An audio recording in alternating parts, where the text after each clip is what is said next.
मुक्ति और मोक्ष, इन दो शब्दों का अर्थ मैं तुम्हें कई बार समझा चुका हूँ। पूजा पाठ और ध्यान, इसका अंतर समझ लो। पूजा पाठ का अंतिम लक्ष्य क्या है? जन्म मरण से मुक्ति। तो जन्म मरण से मुक्ति तो तुम्हारा बहुत बढ़िया उद्देश्य नहीं है, क्योंकि आत्मा अगर जन्म मरण से मुक्त हो जाएगी तो सिद्ध लोक में चली जाएगी, जिसको साधारण भाषा में स्वर्ग कहते हैं। अब स्वर्ग में बैठी है और महाप्रलय आने तक स्वर्ग में ही बैठी रहेगी। तो इससे तो अच्छा था कि वो फिर से जन्म लेता, वही व्यक्ति जो भी था, पुरुष था स्त्री थी, वो दोबारा जन्म लेते और साधना करके मोक्ष प्राप्त करते। मुक्ति और मोक्ष का अंतर तुम समझते हो। मुक्ति है अब जन्म नहीं होगा, मोक्ष है हमारी आत्मा परमात्मा में विलीन हो गई, रही नहीं, परमात्मा ही बन गई, इसीलिए उसको परम आत्मा कहा गया। तुम सबके पास आत्मा है, वो परम आत्मा है। आत्मा वो भी है, आत्मा तुम भी हो। अब तुम्हें परम तक पहुंचना है तो उसके लिए जो मार्ग है वो ध्यान का मार्ग है, अध्यात्म का मार्ग है, वो भक्ति का मार्ग नहीं है। क्योंकि भक्ति का मार्ग, फिर मैंने अभी बताया ना, भक्ति के मार्ग का अंतिम लक्ष्य क्या है? मुक्त। मुक्त हो जाना तो कोई बात नहीं, मुक्त होने से तो मैं समझता हूँ दोबारा जन्म लेना अच्छा था कि फिर साधना करता, मोक्ष प्राप्त करता। एक तो ये। दूसरी बात, ये जो हवा चल पड़ती है, उस हवा तुम मत आओ। एक टाइम था आज से 30-40 साल पहले, जब कृष्ण का ही चर्चा था, बस गोपियाँ, कृष्ण, ग्वाले, गाय, वो सब चलता था। अब कृष्ण पीछे चले गए, अब राम का चल पड़ा। अब राम की ही बात हो रही है सारे देश में। हम मिलते हैं एक दूसरे से तो भी राम राम करने लग गए। इसको पहले कृष्ण कृष्ण नहीं कहते थे, अब कहने लग गए राम राम। राम को हमने इस देश का आइकॉन बना दिया, इस देश का उद्देश्य लक्ष्य सब राम बना दिया। राम भी तो अवतार थे, राम भी तो माँ के पेट से पैदा हुए थे, राम भी तो किसी पिता की संतान थे। मनुष्य परमात्मा नहीं हो सकता। तुम परमात्मा कब बन सकते हो? जब शरीर छोड़ने के बाद तुम्हारी आत्मा परमात्मा में जाकर विलीन हो जाए, वही बन जाए जो कभी थी, क्योंकि आई वहीं से है। जितनी आत्माएं हैं इस संसार में, वो सारी आत्माएं ब्रह्म का अंश हैं, ब्रह्मांश हैं। और ब्रह्म का अंश जो है वो ब्रह्म में ही से निकल के आता है। और जब ब्रह्म में से निकल के आया, मानव शरीर उसको मिला, तो फिर मानव धर्म निभाना पड़ता है। तो तुम लोग जो ध्यान कर रहे हो, एक बात समझ लो कि तुम्हें कर्मबंध नहीं बनाना, और सब ठीक है। संसारिक कर्म तो करने हैं, क्योंकि उसके बिना मुक्ति नहीं है। संसार के जितने कर्म हैं, जिसके प्रति जो देना लेना है, जो करना है, वो तो करना ही पड़ेगा, क्योंकि उसके बिना गति नहीं होगी। गति के लिए ज़रूरी है कि तुम्हारे पीछे कोई कर्मबंध न पड़ा रह जाए। कर्मबंध पड़ा रह गया तो उसको निपटाने के लिए आना पड़ेगा, चाहे अल्प मृत्यु के लिए ही क्यों ना। कर्मबंध नहीं बनाना है। और मैं तुम्हें समझा भी चुका हूँ कि कर्मबंध बनता कैसे है। बहुत से लोग नए आए हैं, वो वीडियो सुनते, तो शायद मुझे बात को दोहराना न पड़े, लेकिन मुझसे बार बार प्रश्न करते हैं। और वो प्रश्न इतने हैं कि लड़कों ने, विरासत के बच्चों ने प्रश्न मंगवाने शुरू कर दिए, गुरुजी समाधान बताएंगे। वो समाधान क्या बताऊं? 100%, 99% जो क्वेरीज आ रही हैं वो कुंडलिनी से आ रही हैं। और हर व्यक्ति को कोई प्रॉब्लम होती है जब, तो उसको लगता है मेरी कुंडलिनी जाग गई है और गलत जगह जाग गई है। पहली बात, कुंडलिनी तुमने देखी कब थी? दूसरी बात, तुम्हें कुंडलिनी जागने का बताया किसने?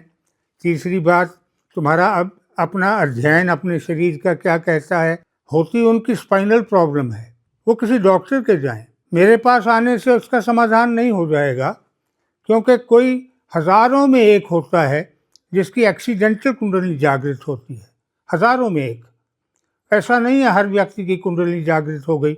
और कुंडली जागरण के इतने केसेस मेरे सामने आए हैं पिछले कुछ दिनों में, मैं हैरान हो गया हूँ कि लोग क्या करते हैं, समझते क्यों नहीं हैं। मैं मुक्ति और मोक्ष का अंतर बार बार समझाता हूँ। मुझे मुक्ति नहीं चाहिए, मुझे मोक्ष चाहिए। और लोग मुक्ति के लिए कभी कृष्ण की पूजा, कभी राम की पूजा, कभी किसी और अवतार की पूजा। अब 10 अवतारों में से ये 2 ही हैं जो प्रकट होकर के हमारे देश की सभ्यता पर छा गए। कृष्ण पहले, अब राम। तो इससे पहले और भी तो अवतार पड़े हैं, उनकी पूजा भी क्यों नहीं कर रहे हो? मत्स्य अवतार पड़ा है, कश्यप अवतार पड़ा है, नरसिंह अवतार पड़ा है, उनकी पूजा भी तो कर सकते हो। लेकिन नहीं, चल पड़ता है। तो एक रिवाज चल पड़ता है, उस रिवाज में आजकल राम ही राम हो रहा है। कोई हानि नहीं है राम की पूजा करने में, कोई हानि नहीं है राम को इज्जत देने में, राम का सम्मान सत्कार करने में कोई हानि नहीं है। लेकिन ये मान लो कि राम ब्रह्म नहीं है और तुम्हें ब्रह्म तक पहुँच के ब्रह्म में लीन होना है। ब्रह्म तक पहुँचना भी लक्ष्य नहीं है, ब्रह्म में लीन होना है, क्योंकि आत्मा वहीं से आई थी, इसीलिए उसको परम आत्मा कहा गया। उसी में से आत्मा निकल कर आई थी। ये वापस जब जाकर उसी में समा जाए और उसी का अंग बन जाए, जैसे पहले थी, तुम्हारे शरीर में आने से पहले थी, वैसी बन जाए। यही कबीर ने कहा, पानी ही से हिम भया, हिम हवै गयो बिलाई। पानी ही से हिम भया, हिम हवै गयो बिलाई। जो कुछ था सोई भया, अब कुछ कहे हो न जाए। पानी है, जम गया, बर्फ बन गया। तो पानी अलग दिखने लगा, बर्फ अलग दिखने लगी, दोनों का अस्तित्व अलग हो गया, दोनों का स्वभाव अलग हो गया। बर्फ ठंडी हो गई, पानी उतना ठंडा नहीं हुआ। लेकिन जब बर्फ पिघल गई और फिर पानी बन गई, और उसको अगर तुमने किसी बाल्टी में, किसी टब में उल्टा दिया है, तो फिर तुम ढूंढ नहीं सकते उसमें कि बर्फ का पानी यहाँ कौन सा था, कहाँ पड़ा है, क्योंकि वो उसको समाहार कहते हैं। वो मिल गई है, वो समा गई है, पानी में समा गई है। इसी प्रकार आत्मा ब्रह्म में समा जाए, जो कुछ था सोई भया। मनुष्य के शरीर, मानव के शरीर में आने से पहले आत्मा जिस रूप में थी, ब्रह्म का अंश थी, ब्रह्म ही थी। उस ब्रह्म के अंश को हमारे शरीर में लाया गया। ये सृष्टि का नियम था, अब भी है, चल रहा है। अब भी संतान पैदा हो रही है, अब भी लोग मृत्यु को प्राप्त हो रहे हैं। ये तो चलेगा, सृष्टि तो उसी ने चलानी है, वही चला रहा है। लेकिन हम अगर कर्मबंध बना लेते हैं तो फिर हमारा मोक्ष जो है वो पोस्टपोन हो जाता है, समाप्त अगर नहीं भी होता है। कई केसेस में तो समाप्ति हो जाता है, चांस ही नहीं रहता। लेकिन कई केसेस ऐसे हैं जिनमें दोबारा प्रयास किया जा सकता है। उसके लिए जब अगला जन्म मिलता है तो चेतना तुम्हारी आत्मा को फिर संसार में लिप्त होने नहीं देती और उसको ये ज्ञान देती रहती है कि तुम्हें मोक्ष पाना है, तुम्हें मुक्ति नहीं पानी है। मोक्ष पाने के लिए सबसे आसान तरीका है कर्मबंध नहीं बनाओ। और मैं समझा चुका हूँ तुम्हें कर्मबंध बनते कैसे हैं। बहुत से लोग नए आए हैं, वीडियो भी नहीं सुने उन्होंने, मुझसे प्रश्न करते रहते हैं।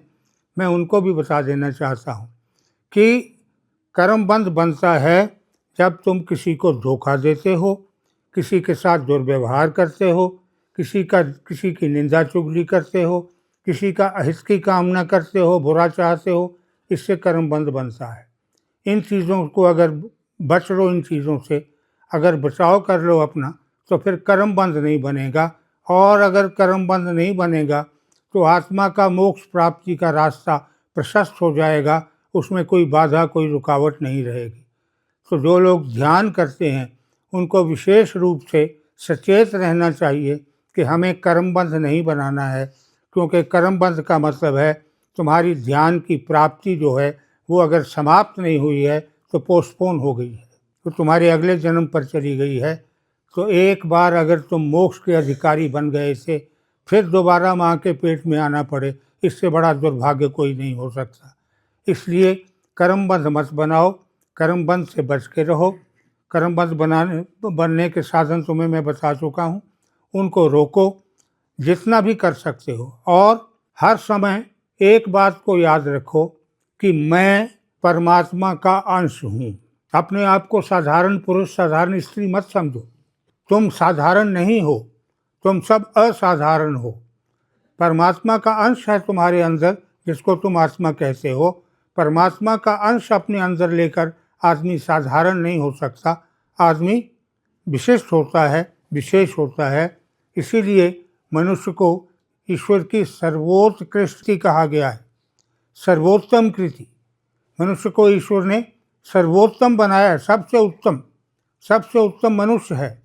तो तुम मनुष्य हो, प्राणी हो, और तुम्हारे पास ईश्वर ने वो शक्ति दी है कि तुम दोबारा ब्रह्म बन सको, क्योंकि तुम ब्रह्म में से ही तो आए थे। ब्रह्म में ही लौट के जाना है। लौट के जाने का एकमात्र साधन, एकमात्र मार्ग ध्यान है, और कुछ नहीं है।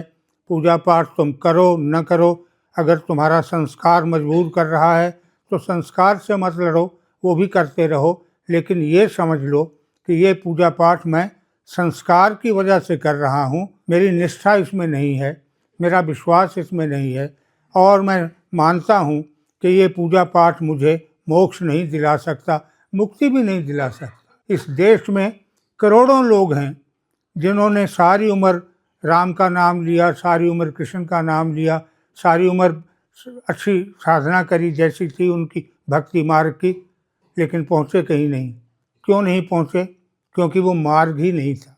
तो अगर तुम गलत मार्ग पर चलोगे तो फिर सही निशाने तक पहुंचना तुम्हारे लिए संभव नहीं होगा।